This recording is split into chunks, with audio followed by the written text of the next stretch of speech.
ನಮಸ್ತೆ ಎಲ್ಲರಿಗೂ ಸ್ವಸ್ತಿಸ್ ಕಿಚನ್ಗೆ ಸ್ವಾಗತ. ಇವತ್ತು ನಾನು ಡ್ರೈ ಪ್ರಾನ್ಸ್ ಚಟ್ನಿ ಹೇಗೆ ಮಾಡೋದಂತ ಹೇಳಿಕೊಡ್ತೀನಿ. ಇದಕ್ಕೆ ನಾವು ಒಣಸಿಗಡಿ ಅಂತಲೂ ಹೇಳ್ತೀವಿ, ಹಾಗೆ ನುಂಗೆಲ್ ಎಟ್ಟಿ ಚಟ್ನಿ ಅಂತ ಕೂಡ ಹೇಳ್ತೀವಿ. ತುಂಬಾನೇ ಟೇಸ್ಟಿಯಾಗಿರುತ್ತೆ. ಬಿಸಿ ಬಿಸಿ ಗಂಜಿ ಜೊತೆ ಈ ಚಟ್ನಿ ಸೂಪರ್ ಕಾಂಬಿನೇಷನ್ ಆಯಿತಾ. ಇದನ್ನು ಹೇಗೆ ಮಾಡೋದಂತ ನೋಡೋಣ. ಈಗ ನೀವು ಒಣಸಿಗಡಿಯನ್ನು ಮಾರ್ಕೆಟಿಂದ ತಂದ ಕೂಡಲೇ ಅದನ್ನೊಂದ್ಸಲ ನೀರಲ್ಲಿ ಚೆನ್ನಾಗಿ ವಾಶ್ ಮಾಡಿ ಅದನ್ನು ಬಿಸಿಲಿಗಿಟ್ಟು ಒಣಗಿಸಿದರೆ ಮತ್ತೆ ನೀವು ಯೂಸ್ ಮಾಡ್ಬೋದು.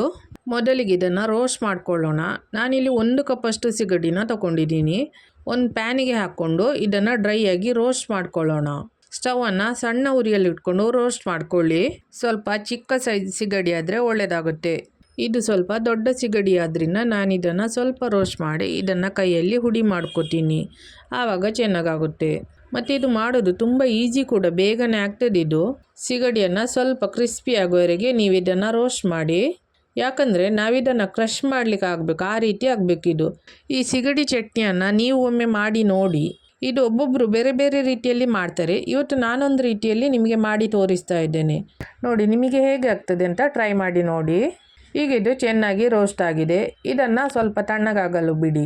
ನೆಕ್ಸ್ಟ್ ಇದಕ್ಕೆ ಚಟ್ನಿ ಹೇಗೆ ಮಾಡೋದಂತ ನೋಡೋಣ. ಚಟ್ನಿ ಮಾಡಲಿಕ್ಕೆ ನಾನಿಲ್ಲಿ 8 ಬ್ಯಾಡಗಿ ಮೆಣಸನ್ನು ತಗೊಂಡಿದ್ದೀನಿ. ಈ ಮೆಣಸು ಹಾಕೋದ್ರಿಂದ ಕಲರ್ ಚೆನ್ನಾಗಿ ಬರುತ್ತೆ, ಹಾಗೆ ಖಾರ ಕೂಡ ಜಾಸ್ತಿ ಇರೋದಿಲ್ಲ.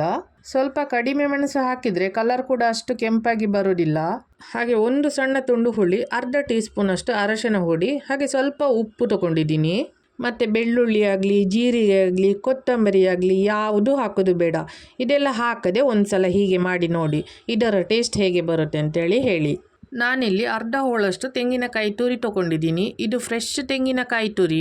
ಹಾಗೆ ಒಣ ಕೊಬ್ಬರಿ ಹಾಕಿ ಸಹ ಮಾಡ್ಬೋದು, ಆದರೆ ಚಟ್ನಿಗೆ ಫ್ರೆಶ್ ತೆಂಗಿನ ತುರಿ ಹಾಕಿ ಮಾಡಿದರೆ ಟೇಸ್ಟ್ ಸಖತ್ತಾಗಿರುತ್ತೆ. ಈಗೊಂದು ಚಟ್ನಿ ಜಾರ್ ತಗೊಳ್ಳಿ. ಈಗ ಇದಕ್ಕೆ ಮೆಣಸನ್ನು ಕಟ್ ಮಾಡಿಕೊಂಡು ಹಾಕ್ಕೊಳ್ತಾ ಇದ್ದೇನೆ. ಉದ್ದುದಕ್ಕೆ ಹಾಕಿದರೆ ಗ್ರೈಂಡ್ ಮಾಡಲಿಕ್ಕೆ ಕಷ್ಟ ಆಗುತ್ತೆ ಅಷ್ಟೇ, ಬೇರೇನಿಲ್ಲ. ಹಾಗೆ ಇದಕ್ಕೆ ಅರಶಿನ ಹುಳಿ ಮತ್ತು ಸ್ವಲ್ಪ ಉಪ್ಪು ಹಾಕಿ ಇದನ್ನು ಪೌಡರ್ ಮಾಡ್ಕೊಳ್ಳೋಣ. ಬೇಕಿದ್ರೆ ಮಾತ್ರ ಸ್ವಲ್ಪ ನೀರು ಹಾಕ್ಕೊಂಡು ಗ್ರೈಂಡ್ ಮಾಡ್ಕೊಳ್ಳಿ. ಇದಿಷ್ಟು ಪೌಡರ್ ಆಗಿದೆ. ಈಗ ಇದಕ್ಕೆ ಕಾಯಿ ತುರಿ ಹಾಕಿ 1 ಸುತ್ತು ತಿರುಗಿಸಿದ್ರೆ ಸಾಕು, ಜಾಸ್ತಿ ರುಬ್ಲಿಕ್ಕಿಲ್ಲ. ನೋಡಿ ಈ ರೀತಿ ಚಟ್ನಿಯನ್ನು ಗ್ರೈಂಡ್ ಮಾಡಿ ಇಟ್ಟಿದ್ದೇನೆ. ನೀವು ಡ್ರೈ ಚಟ್ನಿ ನೋಡಿರ್ಬೋದು, ಇದು ಸ್ವಲ್ಪ ಡ್ರೈ ಆಗಿಲ್ಲ, ಡ್ರೈ ಥರ ಇರುತ್ತಲ್ವ, ಅದು ಕೊಬ್ಬರಿ ಹಾಕಿದರೆ ನೀವು ಡ್ರೈ ಚಟ್ನಿ ಥರ ಮಾಡ್ಬೋದು, ಅದು ಕೂಡ ಚೆನ್ನಾಗಿರುತ್ತೆ. ಹೀಗೆ ಕೂಡ ಚೆನ್ನಾಗಿರುತ್ತೆ. ಇದು ಮಾತ್ರ ಇವಾಗ ಮಾಡಿ ಇವಾಗಲೇ ತಿನ್ನಲಿಕ್ಕೆ, ಗಂಜಿ ಊಟಕ್ಕೆ ಒಳ್ಳೆಯದಾಗುತ್ತೆ. ಒಣ ಕೊಬ್ಬರಿ ಹಾಕಿ ಡ್ರೈ ಚಟ್ನಿ ಮಾಡಿದರೆ ಫ್ರಿಜ್ಜಲ್ಲಿಟ್ಟು ಸ್ವಲ್ಪ ದಿವಸ ಯೂಸ್ ಮಾಡ್ಬೋದು.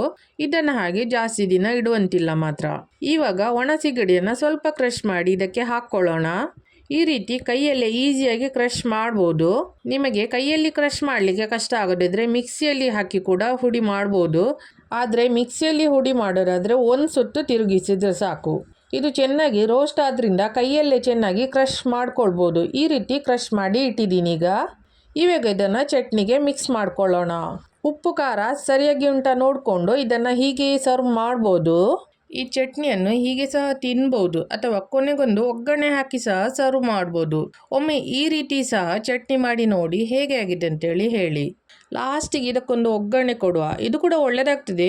ನಾನಿಲ್ಲಿ ಒಂದು ಪ್ಯಾನಿಗೆ 1 ಟೇಬಲ್ ಸ್ಪೂನ್ ಅಷ್ಟು ತೆಂಗಿನ ಎಣ್ಣೆನ ಹಾಕ್ತಾ ಇದ್ದೇನೆ.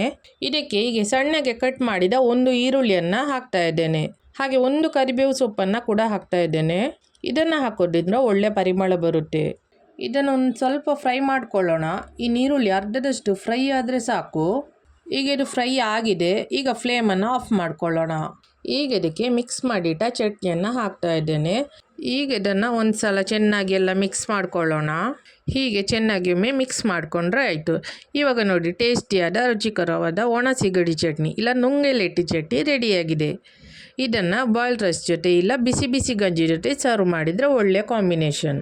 ನಿಮಗೆ ಈ ವಿಡಿಯೋ ಇಷ್ಟ ಆದಲ್ಲಿ ಲೈಕ್ ಮಾಡಿ, ಶೇರ್ ಮಾಡಿ, ಹಾಗೆ ಕಮೆಂಟ್ ಮಾಡಿ ತಿಳಿಸಿ. ಹಾಗೆ ನನ್ನ ಚಾನಲ್ಗೆ ಸಬ್ಸ್ಕ್ರೈಬ್ ಮಾಡೋದನ್ನು ಮರಿಬೇಡಿ. ಮುಂದಿನ ವಿಡಿಯೋದಲ್ಲಿ ಸಿಗೋಣ. ಧನ್ಯವಾದಗಳು.